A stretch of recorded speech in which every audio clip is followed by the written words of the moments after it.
second session of this one national workshop. Over to Honorable Dr. Kunder ma'am. Thank you. Thank you, Dr. Patil, Dr. Sunavni. Am I audible? Yes, you are audible. Okay, thank you. नमस्कार. आजच्या या online वर्कशॉपसाठी zoom ॲपवरती जमलेल्या, त्यानंतर YouTube Telegram यासारख्या वेगवेगळ्या ॲपवर जमलेल्या सर्वांना मी सर्वप्रथम नमस्कार करते.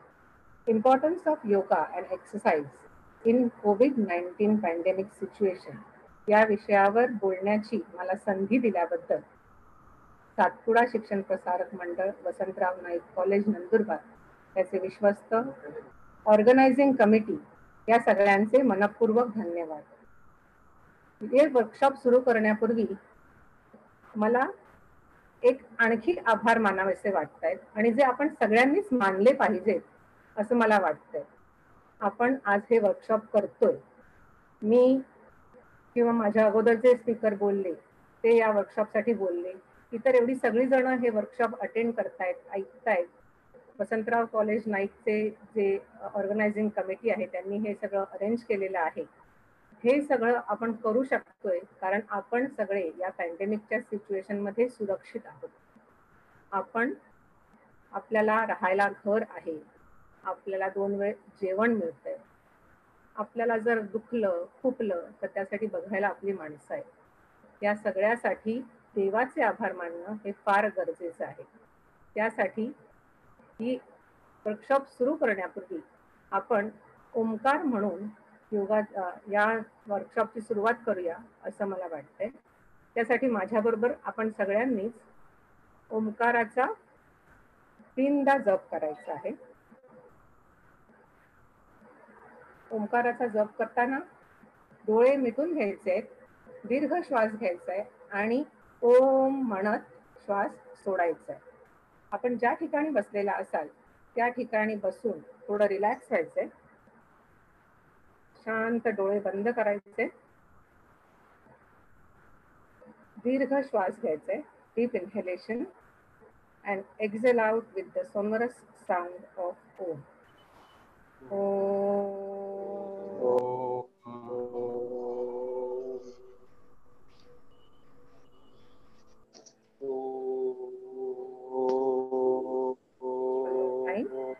Breathe in.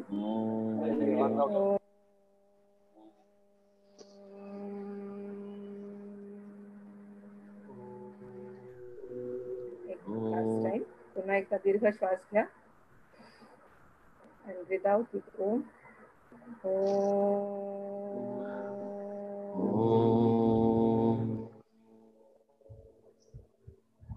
Gently open your eyes. Thank you everybody. सध्या गेले 2-2.5 महिने जळी स्थळी काष्टी पाषाणी जिकडे बघावं तिकडे आपल्याला फक्त कोरोना कोरोना आणि कोरोनाचाच प्रभाव दिसतो. टीव्ही लावावा, न्यूज चॅनल लावावे, कोरोना. कुणाला फोन करावा तर अगोदर कोरोना, सोशल मीडिया कोरोना, सगळीकडे कोरोना आणि फक्त कोरोना. कोरोनाच्या साथीचा नवा उद्रेक, देशात वाढणारी रुग्णसंख्या, बळींची संख्या, लॉकडाऊनमध्ये वाढ, सोशल डिस्टन्सिंगचे 3 तेरा, प्रशासकीय यंत्रणेवर पडणारा ताण, हतबल झालेली वैद्यकीय सेवा, या आणि अशा साऱ्या बातम्या ऐकून डोकं अगदी भंडावून जातंय, सुन्न होतंय, मन बधीर होतंय. कधी कधी वाटतं की आपण हे काहीतरी वाईट स्वप्न बघतोय आणि जेव्हा जाग येईल त्यावेळा मात्र असं काही नसेल आणि पूर्वीसारखंच सुंदर जग असेल. पण दुर्दैवाने तसं नाही. दुर्दैवाने हे वास्तव आहे, सत्य आहे आणि we can't run away from this reality. आपण सांगू शकत नाहीये की कोरोना कधी जाणार आहे. तो आपल्या बरोबरच असणार आहे की काही दिवसांनी जाईल. जोपर्यंत या कोरोनावर लस आणि मेडिसिन कुठलंही औषध मिळत नाहीये तोपर्यंत आपल्या सगळ्यांनाच या रोगाचा अगदी धीराने मुकाबला करायचा आहे. आपल्या सगळ्यांना माहितीच आहे कोरोना हा जो रोग या विषाणूमुळे त्याचा संसर्ग झाल्यानंतर कोविड-19 नावाचा रोग होतो आणि हा प्रसार जो आहे हा संसर्गजन्य आहे, त्यामुळे तो पहिल्यांदा नाक आणि तोंड याच्यावरती घशात जातोय आणि घशानंतर आपल्या लंग्सला अफेक्ट करतोय आणि त्यानंतर आपली पूर्ण रेस्पिरेटरी सिस्टम जी आहे ती डॅमेज करतोय. हे सगळं करत असताना, हे सगळं ज्या वेळेला होतंय त्यावेळेला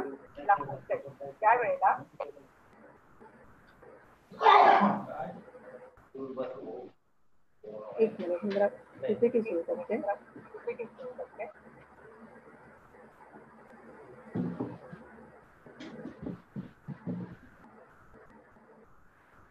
त्यावेळेला आपल्याला एक गोष्ट फार महत्वाची लक्षात ठेवायची आहे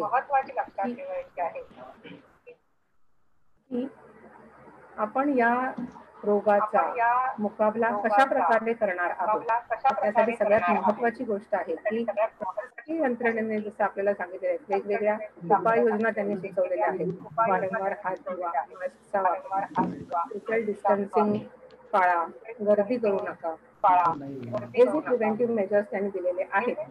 त्याचबरोबर आपण prevention is better than cure या तत्वाचा ज्या वेळेला वापर करतो आहोत त्यावेळेला आपण जर आपल्याला हा रोग झालाच अगदी सगळे प्रिकॉशन्स घेतल्यानंतर पण तर काय करायचं, तर त्यासाठी त्या रोगातून बाहेर पडण्यासाठी किंवा त्याला आपल्यामध्ये जास्त शिरू न देता जर आपल्याला त्याला वेळीच थांबवायचं असेल तर त्यासाठी आपण एक महत्वाची गोष्ट करायला पाहिजे आणि ती म्हणजे आपण आपली इम्युनिटी ही फार चांगल्या प्रकारे वाढवणं गरजेचं आहे.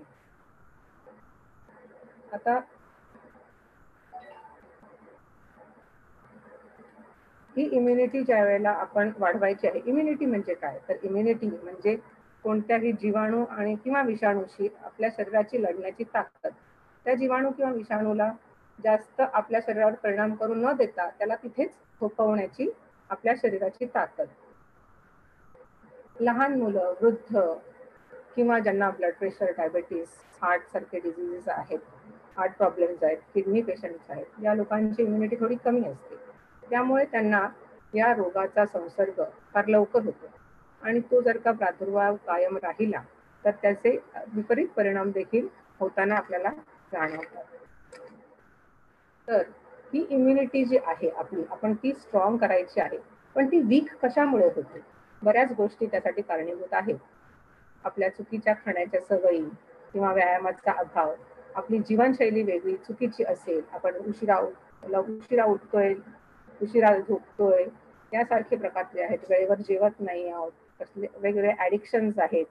त्याचबरोबर मेंटल स्ट्रेस, प्रेशर, कामाचा ताण यासारख्या अनेक गोष्टींमुळे ही इम्युनिटी जी आहे त्याच्यावरती परिणाम होऊ शकतं आणि ती वीक होऊ शकते. आता या सगळ्या कारणांना, या सगळ्या इम्युनिटी जी कमी करण्याची कारणं आहेत, त्या सगळ्या कारणांना दूर करून आपण या कोरोनाशी लढण्यासाठी जे आवश्यक आहे ते आपलं शारीरिक आणि मानसिक दृष्ट्या आपण सशक्त राहणं हे गरजेचं आहे. आणि त्यासाठी आपली हेल्थ, आपलं आरोग्य जे आहे ते आपण चांगल्या प्रकारे आपण हे आरोग्य आपण चांगल्या प्रकारे करण्यासाठी आपल्याला काही गोष्टींचं पालन केलं पाहिजे आणि ते आहे आरोग्याची त्रिसूत्री. आपण ही आरोग्याची गुरुकिल्ली आहे असं आपल्याला म्हणता येईल. त्याच्यामध्ये योग्य संतुलित आहार, पुरेशी विश्रांती आणि नियमित व्यायाम या सगळ्यांचा समावेश होतो.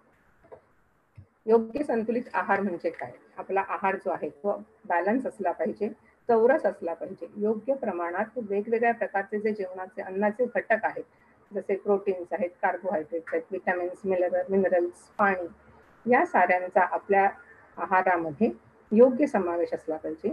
वेळेवर जेवलं पाहिजे, जंक फूड अवॉइड केलं पाहिजे. या साऱ्या गोष्टी योग्य संतुलित आहार यामध्ये येतात.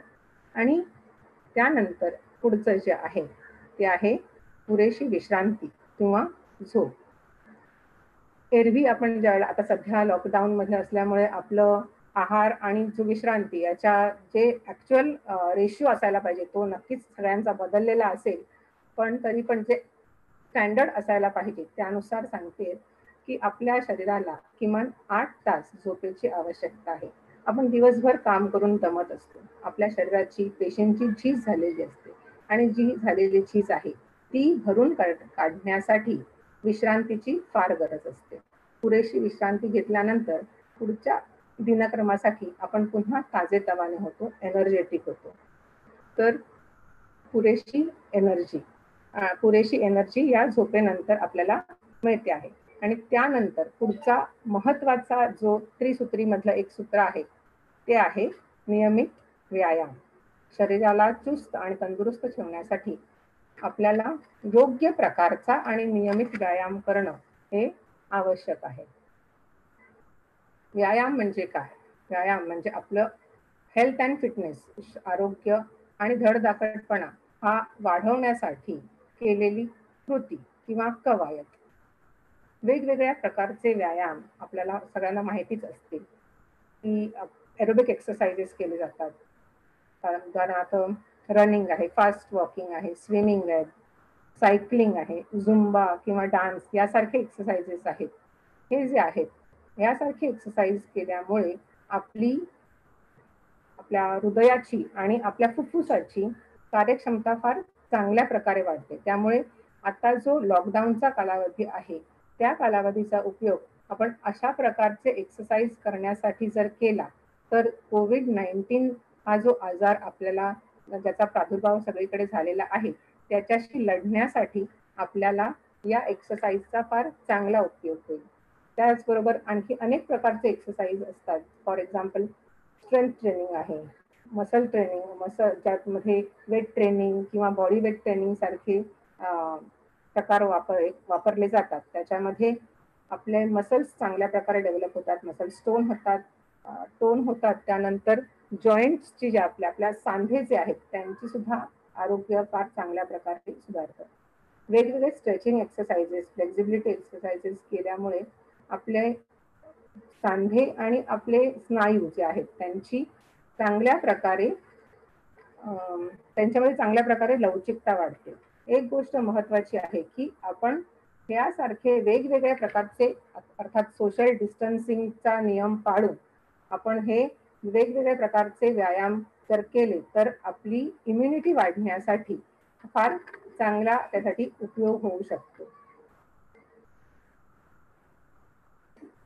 इतर व्यायाम आता जे मी सांगितले, स्ट्रेंथ ट्रेनिंग आहे, एरोबिक्स ट्रेनिंग आहे, एरोबिक एक्सरसाइजेस आहेत, फ्लेक्झिबिलिटी ट्रेनिंग आहे, ते आणि योगाच्या ज्या आसनं आहेत किंवा योगाचे जे प्राणायाम किंवा क्रिया आहेत हे यांच्यामध्ये बराच फरक आहे.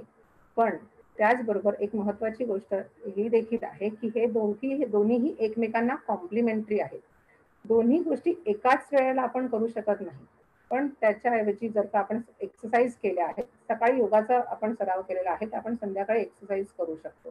किंवा एकाच वेळेला जर का आपल्याला सरावाला वेळ मिळत असेल तर त्या ठिकाणी 2 प्रकारच्या एक्सरसाइज मध्ये म्हणजे योगामध्ये किंवा फिजिकल एक्सरसाइज बाकी ज्या केलेल्या आहेत त्याच्यामध्ये किमान अर्ध्या तासाचं तरी अंतर असणं आवश्यक आहे.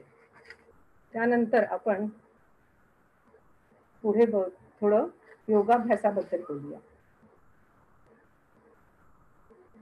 योग ही एक टाइम टू टाइम टेस्टेड आणि सायंटिफिकली प्रूव्हन अशी फिलॉसॉफी आहे. It's a way of life. अनेक प्रकारची संशोधनं त्याच्यामध्ये झालेली आहेत आणि त्यावरून आपल्याला बघता येईल की अष्टांग योग हा जो एक योगाचा प्रकार सांगितला जातो त्याच्यामध्ये इथे आपल्याला दिसेल की यम, नियम, आसन, प्राणायाम, प्रत्याहार, धारणा, ध्यान आणि समाधी हे 8 अंग दिलेली आहेत. ज्याच्यामधले पहिली 4 जी अंग आहेत यम, नियम, आसन आणि प्राणायाम या साऱ्यांचा उपयोग जो आहे तो आपलं शरीर आणि आपलं मन यांचं आरोग्य वाढवण्यासाठी केला जातो.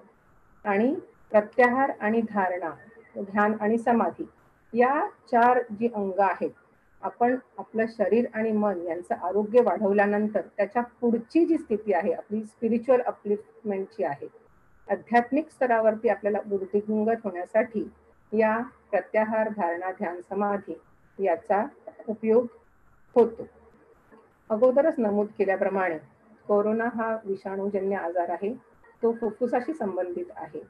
त्यामुळे आपली प्रतिकार शक्ती आणि फुफ्फुसाची कार्यक्षमता कमी होते. जर आपण वयस्कर असू किंवा लहान असू किंवा इतर काही त्रास असतील तर हा आजार आपल्याला फार त्रास देऊ शकतो. त्यामुळे त्याला जर का आपल्याला प्रतिबंध करायचा असेल तर नियमित योगासन आणि प्राणायाम केलं तर आपल्या शरीराची आणि फुफ्फुसाची कार्यक्षमता वाढू शकते आणि त्याचबरोबर आपली रोग प्रतिकार शक्ती देखील वाढायला मदत होऊ शकते. या अष्टांग योगामधील आसन आणि प्राणायाम या दोन गोष्टींबद्दल आपण जरा इन डिटेल या ठिकाणी बघणार आहोत. आसन स्थिरम सुखम आसनम असं म्हटलं जातं. आसन म्हणजे शरीराची कोणतीही सुखकर स्थिती. आता सुखकर स्थिती ज्या वेळेला आहे त्यावेळेला आसनामध्ये वेगवेगळे प्रकार आपल्याला बघायला मिळतात. हे कोणत्याही प्रकारचं आसन करत असताना प्रयत्न शैथिल्य आणि प्राणधारणा या दोन गोष्टींचा ज्या वेळेला आपण उपयोग करतो. आता प्रयत्न शैथिल्य म्हणजे काय? प्रयत्न शैथिल्य म्हणजे आसन करताना काही ठराविक अवयव एका आसनामध्ये काही ठराविक अवयव वापरले जातात. ते जे वापरलेले अवयव आहेत त्याच्यावरती ताण असतो किंवा त्याच्यावरती दाब असतो किंवा त्याच्यावरती त्याला ट्विस्ट दिलेला असतो. त्याच्या व्यतिरिक्तचे जे इतर अवयव आहेत ते सारे अवयव पूर्णपणे रिलॅक्स ठेवणं आसन करत असताना किंवा आसनाच्या अंतिम स्थितीत गेल्यानंतर आसनात जे रिलेटेड जे बॉडी पार्ट्स नाही आहेत त्यांना पूर्ण रिलॅक्स करणं म्हणजे प्रयत्न शैथिल्य किंवा त्याला डिफरन्शियल रिलॅक्सेशन असं म्हणतात. आणि आसनाच्या अंतिम स्थितीत गेल्यानंतर आपल्या श्वासावर लक्ष केंद्रित करणं म्हणजे प्राणधारणा. या गोष्टी केल्यामुळे कमीत कमी एनर्जी म्हणजे आपण ज्यावेळेला इतर एक्सरसाइज करत असतो त्यावेळेला आपली जास्त एनर्जी वापरली जाते. पण आसनांमधला हा एक फरक आहे की आपण या दोन गोष्टींचा उपयोग केला तर आपल्याला आसनांचे जास्तीत जास्त फायदे मिळतात. आपली कमीत कमी शक्ती एनर्जी खर्च होते. शरीराच्या विविध अवयवांना स्नायूंना आपल्याला दाब मिळतो, कधी ट्विस्ट मिळतो आणि शेवटच्या स्थितीमध्ये ज्या वेळेला आपण प्राणधारणा करतो आपण आपल्या श्वासावर लक्ष नियंत्रित करत असतो त्यावेळेला आपलं मानसिक संतुलन देखील फार चांगल्या प्रकारे वाढतं. इथे आसनांचे फायदे अगदी थोडक्यात मी सांगितलेले आहेत. उदाहरणार्थ पाठीच्या कण्याचे आरोग्य वाढते. त्यानंतर शरीराच्या ज्या विविध संस्था आहेत एक्सक्रेटरी सिस्टम आहे, डायजेस्टिव्ह सिस्टम आहे, मस्क्युलर सिस्टम आहे, इंडोक्राईन सिस्टम आहे, या सगळ्यांचे कार्य जे आहे ते फार चांगल्या प्रकारे वाढतं. शरीराची लवचिकता वाढते, मसल टोन वाढतोय. या साऱ्या गोष्टींमुळे डेफिनेटली आपली इम्युन सिस्टम वाढते आहे. न्यूरोमस्क्युलर कोऑर्डिनेशन तर वाढतच आहे आणि त्याचबरोबर ती श्वासावरती लक्ष केंद्रित करत असल्यामुळे आपला पॉझिटिव्ह ॲटिट्यूड सुद्धा फार चांगल्या प्रकारे वाढतो. आपण आता काही आसनं आणि त्यांचे स्पेसिफिक फायदे बघणार आहोत. आता त्यासाठी मी आपल्या सर्वांना म्हणजे आपण बराच वेळ मगाशी पण एक लेक्चर ऐकलेलं आहे तर मी आपल्या सर्वांना विनंती करेन जर शक्य असेल तर आपण आपल्या जागेवर थोडंसं उभं राहून हा स्ट्रेच करायला काही हरकत नाही. उभं राहून पायाच्या टोज वरती आपण यायचंय आणि हात पूर्ण वरती करायचे आहेत. हे आहे ताडासन. हे आसन केल्यामुळे आपल्या शरीरातला आळस निघून जातो आणि ताजेतवाने वाटते. आपल्याला लक्षात येईल की हात वरती केल्यामुळे आपला छातीचा भाग जो आहे तो पूर्ण प्रसरण पावलेला आहे आणि त्यामुळे आपले फुफ्फुसाचे स्नायू जे आहेत ते जास्त कार्यान्वित होतात आणि फुफ्फुसाची कार्यक्षमता वाढते. पाठीचा कणा जो आहे त्याच्यातलं रक्ताभिसरण सुधारतंय. पाठीचा कणा लवचिक होतो आणि त्याचबरोबर जे अनावश्यक दाब निर्माण झालेला असतो पाठीच्या कण्यावर त्याच्यामध्ये जे काही त्रास होत असतात ते कमी व्हायला मदत होते. शिवाय हे एक बॅलन्सिंग पोस्चर असल्यामुळे आपल्या शरीराचा बॅलन्स कसा ठेवायचा हे आपण शिकतोच पण त्याचबरोबर मानसिक संतुलन वाढवण्यासाठी देखील या आसनांचा फार उपयोग होतो. पुढचं आसन आहे पर्वतासन. पद्मासनामध्ये बसून पुन्हा एकदा हात वरच्या दिशेने घ्यायचे डोक्याच्या दिशेने आणि नमस्कार स्थितीमध्ये ठेवायचे. आसनाच्या शेवटच्या स्थितीमध्ये आपल्याला डोळे बंद करून श्वासावरती लक्ष केंद्रित करायचं आहे. जितका वेळ कोणतीही आसनं ज्या वेळेला आपण करतो त्यावेळेला जितकी आपली कपॅसिटी असेल तितका वेळ आपल्याला त्या आसनामध्ये सुखकरपणे बसता येईल तितका वेळच आपल्याला त्या आसनामध्ये बसायचं आहे. आणि त्यानंतर रिव्हर्स ऑर्डर विरुद्ध क्रमामध्ये आपल्याला त्या आसनातून बाहेर पडायचं आहे. पर्वतासनचा ज्या वेळेला आपण विचार करतो त्यावेळेला पुन्हा एकदा आपल्याला लक्षात येईल की छातीचा भाग जो आहे त्याला आपण ताण देतो आहे आणि त्यामुळे फुफ्फुसाची कार्यक्षमता वाढायला या ठिकाणी मदत होते. श्वसनाचे जे रिलेटेड आजार आहेत ते आजार दूर होण्यासाठी या पर्वतासनाचा फार चांगला फायदा होतो. मणक्यामध्ये जर काही दोष असेल, जसे काही पाठदुखी आहे किंवा हे पाठीचा कणा वाकलेला आहे असे काही त्रास असतील, मानदुखी असेल, तर अशा आजारांसाठी देखील पर्वतासन हे फार चांगलं आसन आहे. प्राणायाम करण्यासाठीच पूर्वतयारी म्हणून हे आसनाचा सराव जर केला तर त्याचा फार चांगला फायदा होतो. पद्मासनामध्ये बसून जर आसन करता येत नसेल तर अर्ध पद्मासनात बसून किंवा अगदी साधी मांडी घालून जरी बसलं आणि पर्वतासन केलं तरी काही हरकत नाही.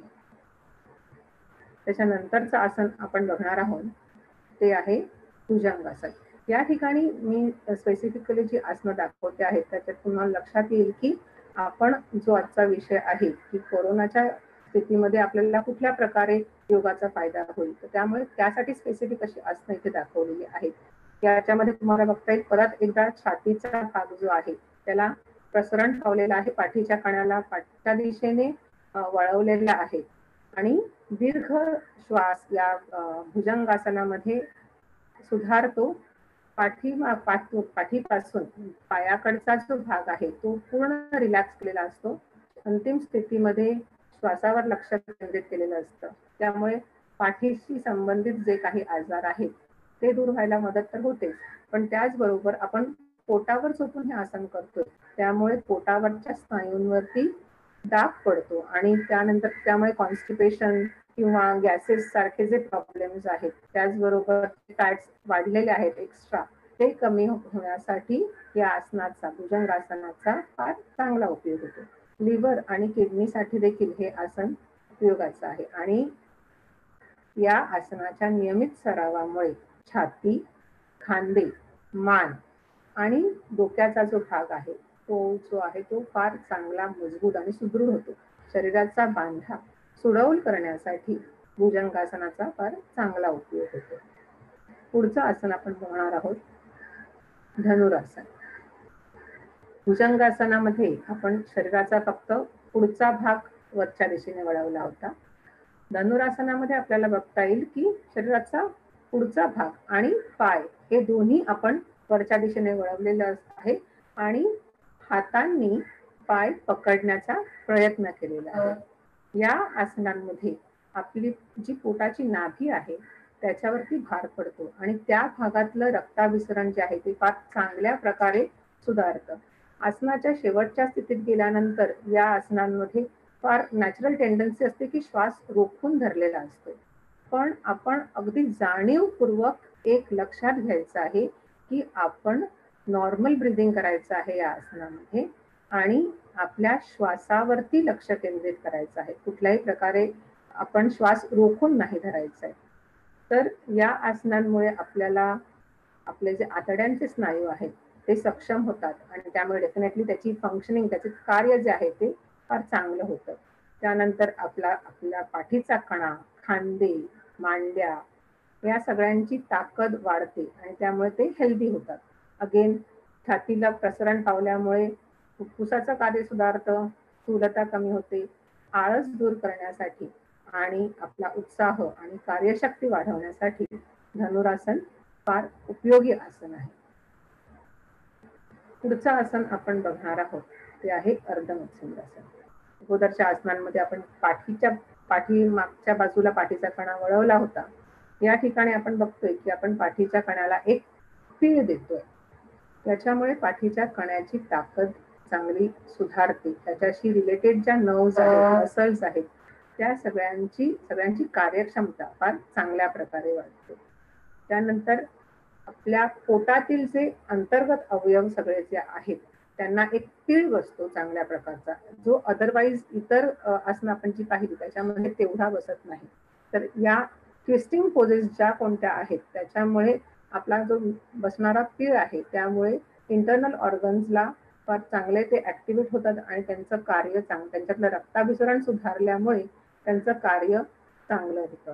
त्यानंतर कंबरदुखी असेल, पाठदुखी असेल, यासारखे त्रास असतील तर नियमित हे आसनाचा सराव केल्यानंतर आपण आपल्याला ते दूर करण्यासाठी मदत होऊ शकते. यामध्ये देखील छातीचा प्रसार झालेला आहे हे आपल्याला दिसतंय.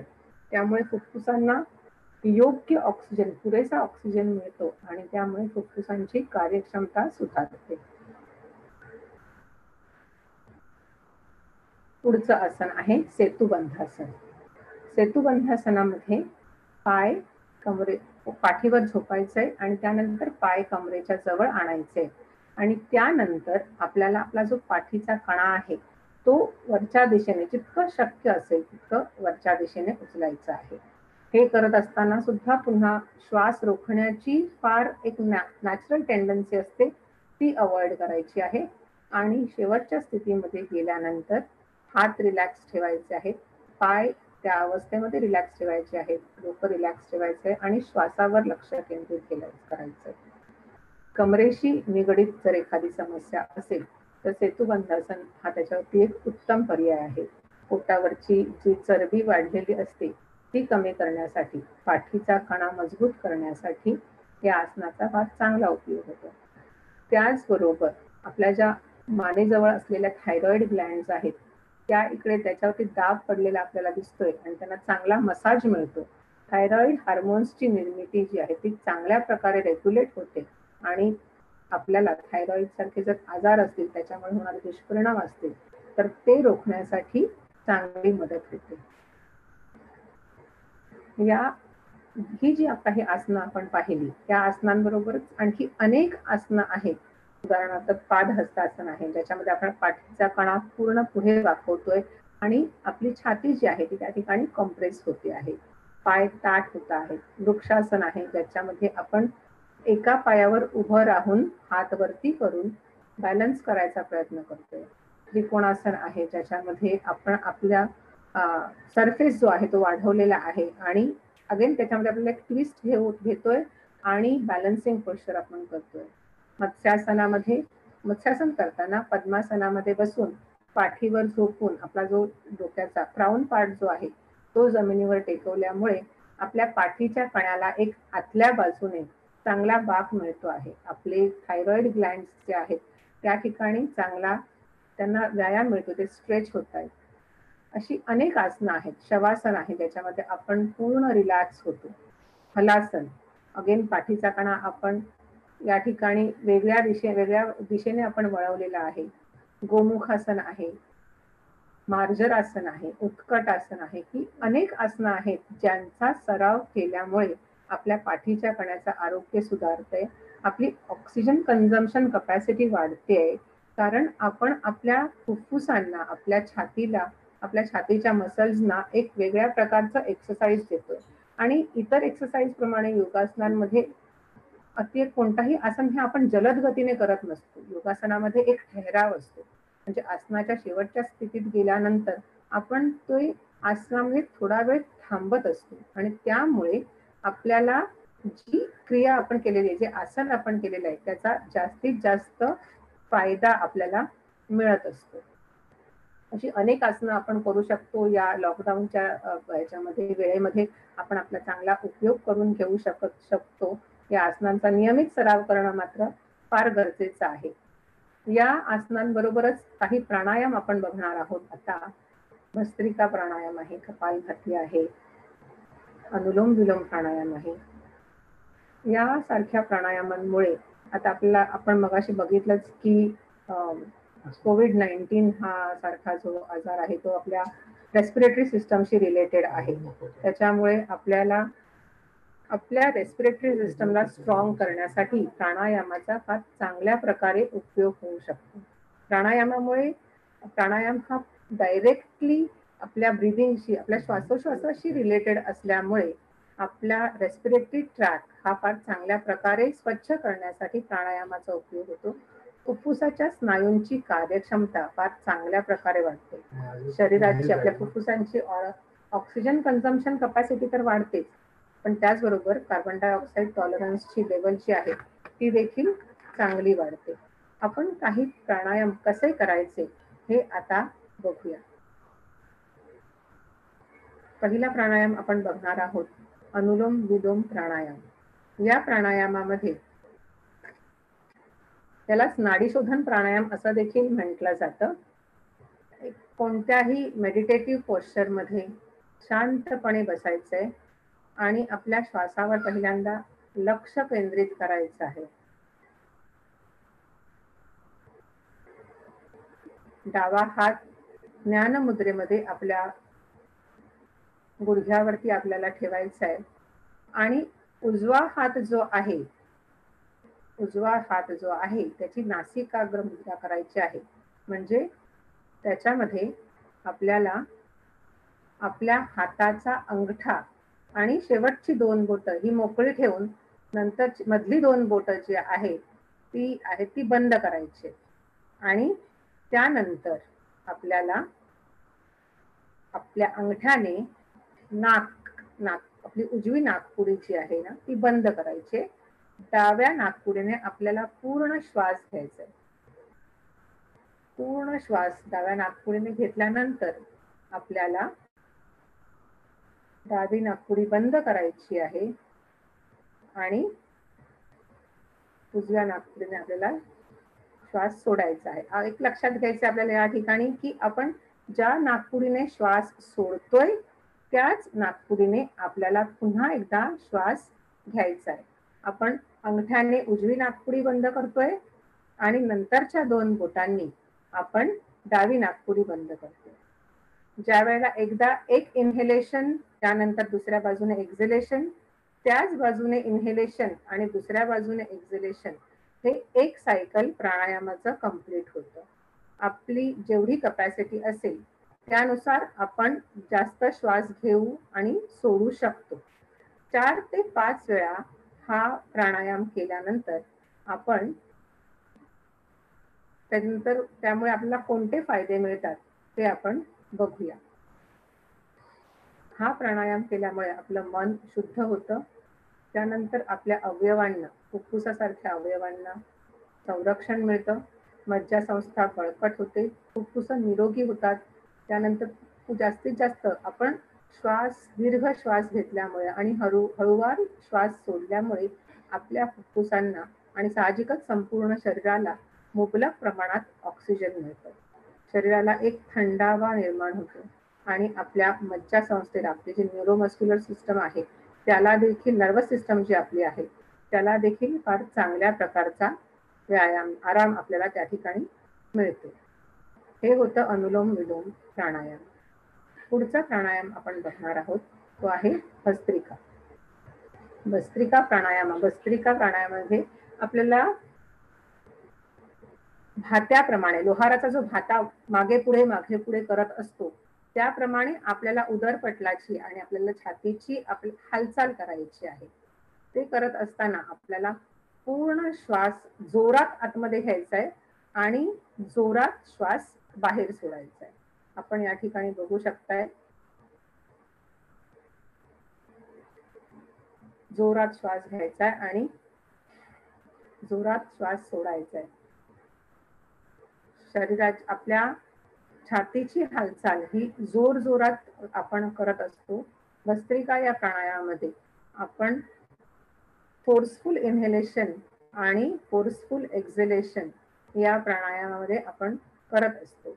हे असं केल्यामुळे आपल्याला बऱ्याच प्रकारचे फायदे या भस्त्रिका प्राणायामामध्ये आपल्याला दिसून येतील. जसे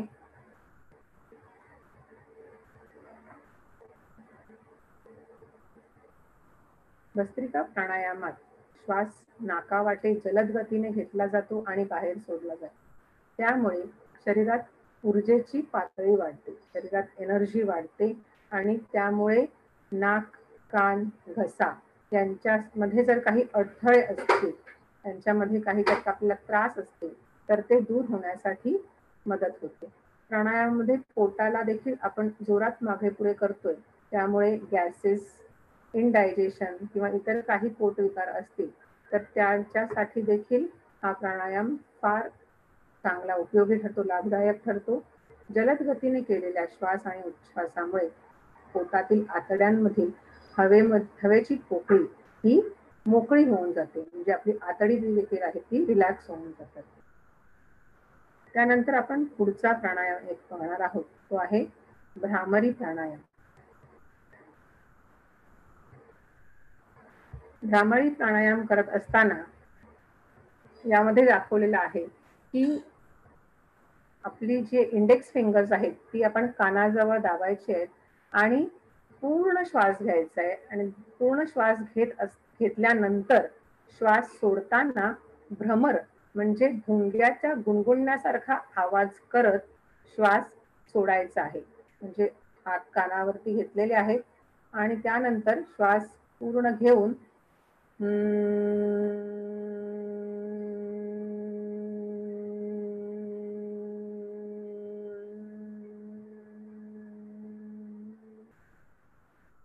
अशा प्रकारे दीर्घ उच्छ्वसन करायचं आहे. आणि हा प्राणायाम केल्यामुळे आपल्याला कोणत्या प्रकारचे फायदे मिळतात हे आपण इथे बघूया. आताच मी सांगितल्याप्रमाणे काळ्या रंगाच्या भुंग्यावरून भ्रामरी प्राणायाम असं नाव याला दिलेलं आहे. आणि या प्रकारात श्वास बाहेर सोडताना भुंग्याप्रमाणे गुणगुणण्याचा आवाज केला जातो. उच्च रक्तदाब म्हणजे हाय ब्लड प्रेशर असणाऱ्या लोकांसाठी त्यांचा जो रक्तदाब आहे तो कंट्रोल करण्यासाठी भ्रामरी प्राणायामाचा फार चांगला उपयोग होतो. त्यानंतर आपण जर स्ट्रेसफुल असू, आपल्याला काही चिंता सतावत असेल, काळजी असेल, तर ती दूर करून आपलं मन पूर्णपणे रिलॅक्स करण्यासाठी भ्रामरी प्राणायामाचा उपयोग होतो. त्याचबरोबर मायग्रेन सारख्या डोकेदुखीसाठी देखील हा प्राणायाम फार उपयोगी असल्याचं दिसलेलं आहे. आणि स्मरणशक्ती आणि एकाग्रता वाढवण्यासाठी भ्रामरी प्राणायामाचा फार चांगला उपयोग होतो. पुढचा एक प्राणायाम आहे तो आहे शीतली प्राणायाम. शीतली प्राणायामात अगेन कोणत्याही स्थितीमध्ये बसायचं आहे, कम्फर्टेबल पोझिशन कोणती आहे त्याच्यामध्ये बसायचं आहे. ज्ञानमुद्रेमध्ये हात आपण ठेवायचे आणि श्वास घेताना आपण जिभेचा वापर करायचा आहे. जिभेची नळी करून जितका शक्य असेल तितका श्वास आतमध्ये घ्यायचा आहे आणि पूर्ण श्वास आतमध्ये घेतल्यानंतर जीभ आतमध्ये घ्यायची आहे आणि त्यानंतर नाकाने आपल्याला उच्छ्वास करायचा आहे, एक्झेल आउट करायचं आहे. तोंड बंद करून, जीभ आतमध्ये घेतल्यानंतर तोंड बंद करून दीर्घ उच्छ्वास सोडायचा आहे. श्वास घेणे, जिभेची नळी करून श्वास घेणे आणि नंतर नाकाने श्वास सोडणे, ही क्रिया या शीतली प्राणायामामध्ये केली जाते. हे एक सायकल झालं आणि हे अशा प्रकारे आपण 5 ते 6 सायकल्स या शीतली प्राणायामाचे आपण करू शकतो. रेग्युलर प्रॅक्टिस केल्यानंतर या प्राणायामाचे बरेच फायदे जाणवून येतात. शीतली म्हणजे थंड, शीतल या शब्दाचा अर्थ थंड असा आहे. आपल्या शरीराला थंडावा देण्यासाठी या प्राणायामाचा फार चांगला उपयोग होतो. शरीरामध्ये तोंडावाटे हवा घेतली जाते. हा एक डिबेटेबल इश्यू असू शकतो की तोंडावाटे हवा घेणं हे हायजेनिक नाही आहे वगैरे, पण या प्राणायामाचे जर का आपण फायदे बघितले तर आपण हा प्राणायाम करायला तसं हरकत नाही आहे. तोंडावाटे आपण जिभेची नळी करून आपण जी हवा आतमध्ये घेतोय त्यावेळेला आपल्याला एक प्रकारचा थंडावा जाणवत असतो आपल्या घशाला आणि त्यानंतर नाकावाटे आपण हवा बाहेर सोडत असतो. या सगळ्या प्रोसेसमध्ये आपली जी सेंट्रल नर्वस सिस्टम आहे ती अगदी पूर्ण रिलॅक्स होते. त्यानंतर आपली चिडचिड आहे किंवा पित्त विकार असतील काही, यासारख्या गोष्टी कमी करण्यासाठी या शीतली प्राणायामाचा फार चांगला उपयोग होतो. आणि अगोदरच्या प्राणायामामध्ये सांगितल्याप्रमाणेच फायदा या प्राणायामामध्ये देखील आहे की हाय ब्लड प्रेशरवाले जे पेशंट्स असतात त्यांना या प्राणायामाचा रेग्युलर त्यांनी जर का प्रॅक्टिस केली तर तो कंट्रोलमध्ये आणण्यासाठी खूप चांगली मदत होऊ शकते. पुढचा आपण क्रिया बघणार आहोत ती आहे कपालभाती. कपालभाती या क्रियेमध्ये आपल्याला लक्षात घ्यायचंय की आपल्याला श्वास नाकाने सोडायचा आहे, नाकानेच घ्यायचा आहे आणि नाकानेच सोडायचा आहे. पण श्वास नाकाने सोडत असताना आपल्याला फोर्सफुल एक्झलेशन करायचं आहे. आपण पोटाला ॲब्डॉमेनला स्ट्रोक्स देऊन एक्झेल आउट करायचंय. एक उदाहरण सांगता येईल त्या ठिकाणी, जर आपल्याला एखादी मेणबत्ती विझवायची असेल, मेणबत्ती जर का आपल्याला विझवायची असेल आणि आपण तोंडावाटे न विझवता जर आपण ती नाकावाटे विझवायची असेल तर आपण ती कशी विझवू? तर आपण तोंड बंद करून अशा प्रकारे आपण ती मेणबत्ती विझवण्याचा प्रयत्न करू. तशाच प्रकारची कृती आपल्याला कपालभाती प्राणायामामध्ये करायची आहे. आपल्याला पूर्ण श्वास घ्यायचा आहे, आपली छाती फिक्स करायची आहे, स्थिर करायची आहे आणि ॲब्डॉमेन रिलॅक्स करून आपल्याला उच्छ्वास सोडायचा आहे. तो सोडत असताना आपल्याला थोड्या थोड्या अंतराने छोटे छोटे स्ट्रोक्स देऊन कपालभातीमध्ये आपल्याला उच्छ्वास करायचा आहे.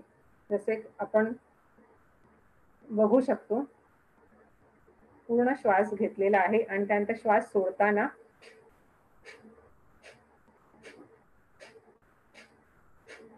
अशा प्रकारे हळूहळू श्वास आपल्याला सोडायचा आहे आणि आपल्या शरीरात आपण जो घेतलेला श्वास आहे तो पूर्ण बाहेर गेल्यानंतर आपण ही क्रिया करणं थांबवायचं आहे. एका वेळेला श्वास घेतल्यानंतर आपण सुरुवात करताना 10 ते 15 वेळेस स्ट्रोक्स जरी दिले तरी ते खूप झाले. हळूहळू आपण सराव केल्यानंतर या स्ट्रोक्सची संख्या आपण 100च्या वरही नेऊ शकतो.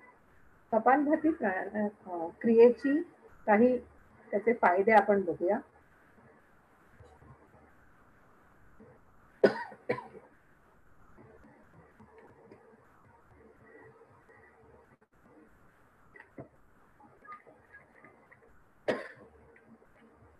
शरीर आणि मन संतुलित ठेवण्यासाठी कपालभातीचा फार चांगला उपयोग होतो.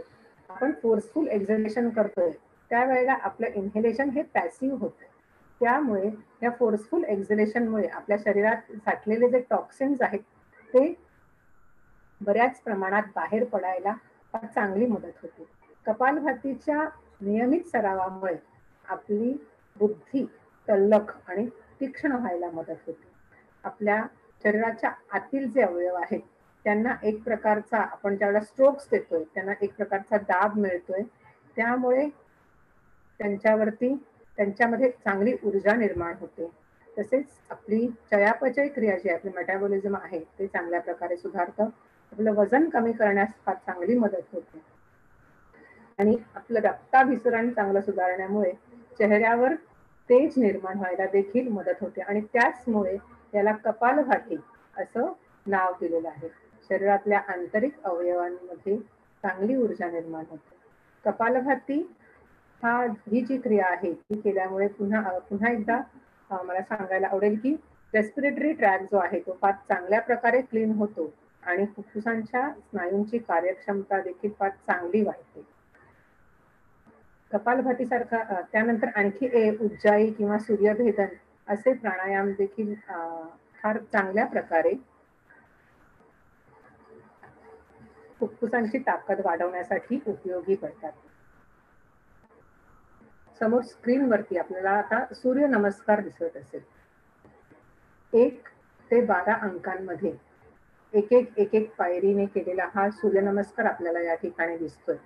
सूर्यनमस्काराला आपल्याला सर्वांग सुंदर व्यायाम असं देखील म्हणता येईल, कारण या सूर्यनमस्कारामध्ये प्रत्येक स्थिती ही एक आसनाची स्थिती आहे आणि अनेक प्रकारची आसनं आपल्याला एका सूर्यनमस्कारामध्ये केली जातात. त्यामुळे सूर्यनमस्कार करताना आपल्याला त्या आसनांचे बरेचसे फायदे त्या ठिकाणी मिळत असतात. सूर्यनमस्काराचा जर का आपण नियमित सराव केला तर आपला फिजिकल फिटनेस जो आहे तो फार चांगल्या प्रकारे वाढू शकतो. आपल्याला जर का जाडेपणाची समस्या असेल तर आपण किमान 10 वेळा तरी सूर्यनमस्कार केलं तर वजन कमी व्हायला मदत होते.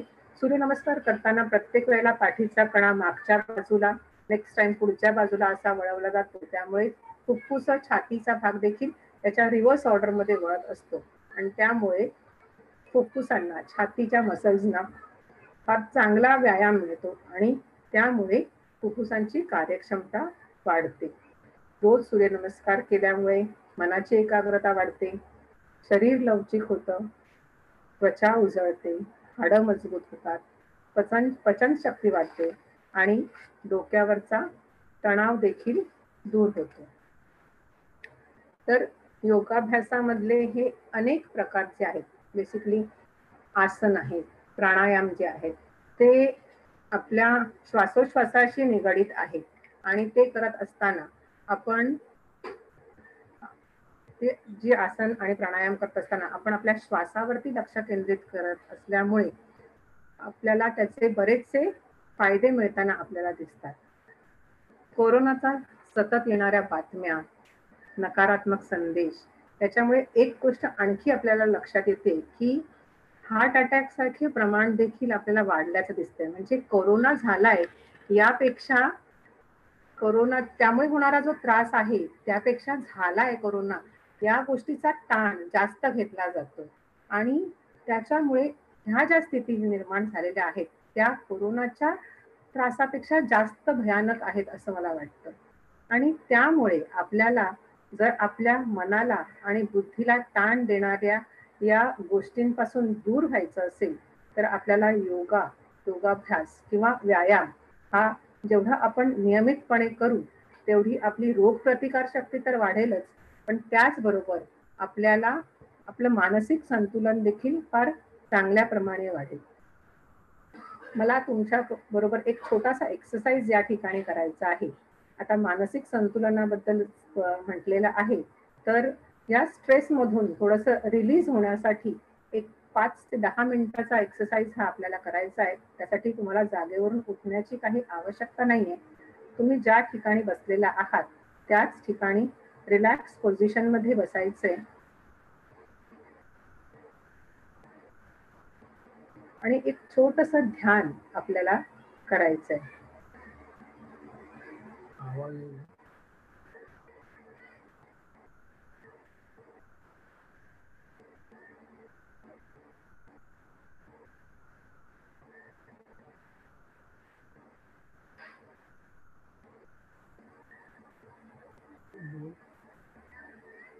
आपल्याला शांत डोळे बंद करायचे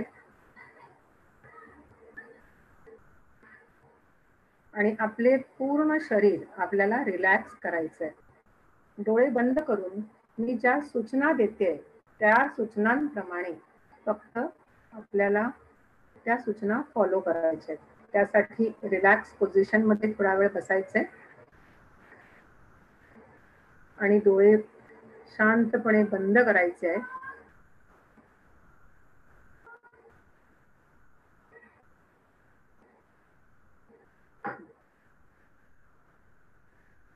श्वासावर लक्ष केंद्रित करायचंय. श्वासावर लक्ष केंद्रित करायचंय आणि श्वासावर लक्ष केंद्रित करत असताना आपल्याला आपल्या शरीराचा प्रत्येक भाग हा रिलॅक्स करायचा आहे. आपण आपल्या पायापासून सुरुवात करूया. डोळे बंद करून आपल्याला आपलं लक्ष आपल्या पायांकडे न्यायचंय. पाय पूर्ण रिलॅक्स करायचे. पायांच्या टोस पासून अँकल हळूहळू वरती लक्ष देऊन पायांचे आपले दोन्ही गुडघे हे रिलॅक्स करायचे त्यानंतर आणखी वरती हळूहळू लक्ष घ्यायचंय आणि आपल्या मांड्या पूर्णपणे रिलॅक्स करायच्या. त्यानंतर आपलं लक्ष आपल्या कमरेवर घ्यायचंय आणि आपली कंबर जितकं शक्य होईल तितकी रिलॅक्स करण्याचा प्रयत्न करायचा. आपले दोन्ही पाय आता पूर्ण रिलॅक्स झालेले आहेत. आता आपलं लक्ष आपल्या हातांवरती घ्यायचंय. हातांची बोटं हळूवार रिलॅक्स करायची. त्यानंतर हाताचे तळवे, मनगट, फोरआर्म्स, एल्बोज रिलॅक्स करायचे.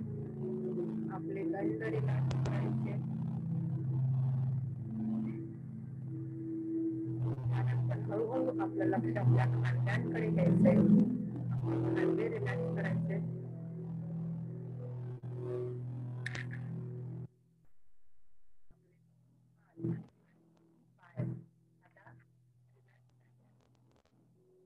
त्यानंतर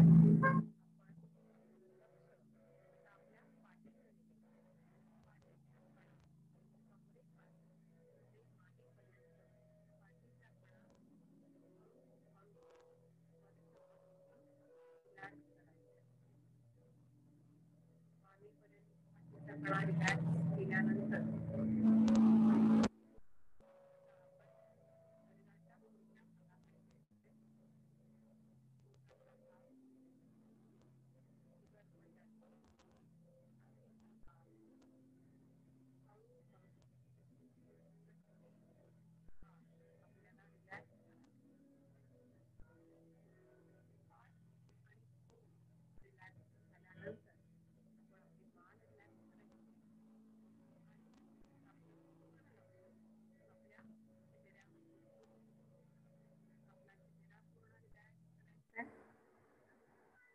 त्यामध्ये गाल,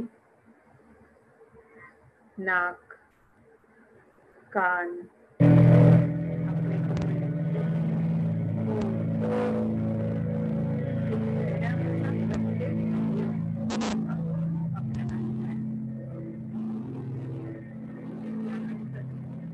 आपला डोक्याच्या वरचा जो भाग आहे, टाळूचा भाग, ग्राउंड पार्ट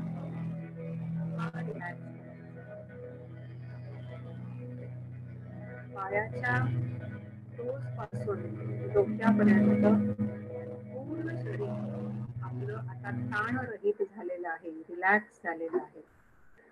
हे रिलॅक्सेशन ज्या वेळेला आपण करतोय त्याच वेळेला आपला श्वासोश्वास चालू आहे. त्या श्वासावरती आता आपल्याला लक्ष केंद्रित करायचंय. आपल्या लक्षात येईल की आपला श्वास हा अगदी संथ आणि खोल झालेला आहे. संथ आणि खोल श्वास आपण घेतोय आणि हळुवारपणे श्वास सोडतोय.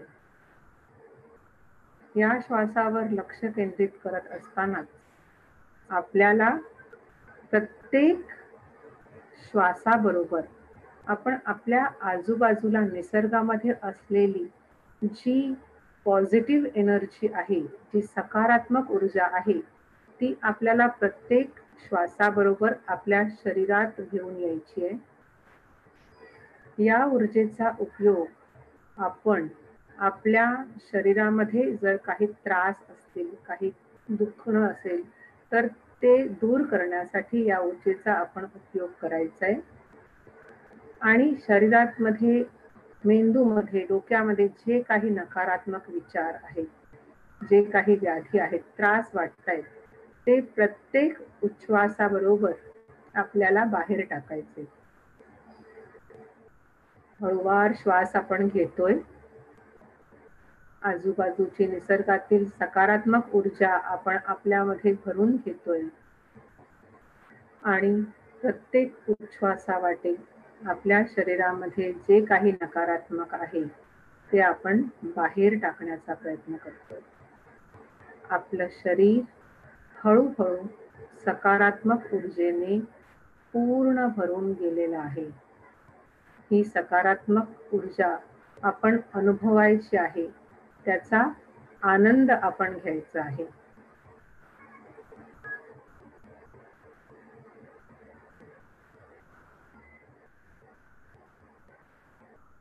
आजूबाजूच्या अनेक त्रासदायक बातम्या, अनेक आपल्यावरती असणारे ताण हे दूर करून आपलं मन शांत करण्यासाठी अतिशय सुंदर असं ध्यान आहे.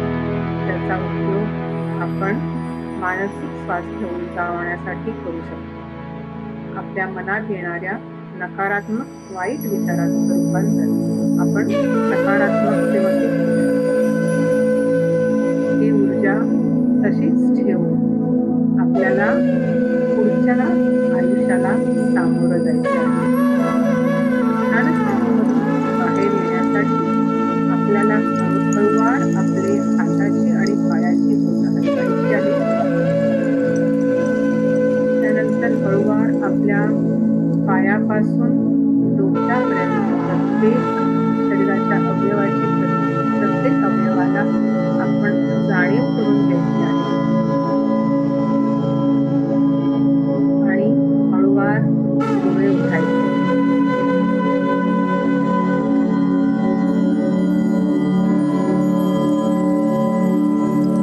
ध्यान, सकारात्मक स्वयंसूचना आणि पॉवर ऑफ व्हिज्युअलायझेशन याचा उपयोग करून मानसिक स्वास्थ्य उंचावण्यासाठी अशा प्रकारचे एक्सरसाइज हे फार उपयोगी पडतात. सध्याच्या कोरोनाच्या ज्या वेगवेगळ्या बातम्या येत असतात आणि नकारात्मक गोष्टी ज्या होत असतात, त्याच्यामध्ये अशा प्रकारच्या एक्सरसाइज केल्यानंतर त्याचा नक्कीच आपल्याला फार चांगला उपयोग होईल असं मला वाटतं. धन्यवाद. धन्यवाद. हॅलो. हॅलो. हॅलो. धन्यवाद मॅडम. आज तुम्ही दिलेल्या कोविड-19 योगासनाबद्दल आपल्या शरीरामध्ये कशा प्रकारचे बदल होत असतात आणि योगासन केल्यामुळे काय फायदा होतो याचा तुम्ही आज आम्हाला सगळ्यांना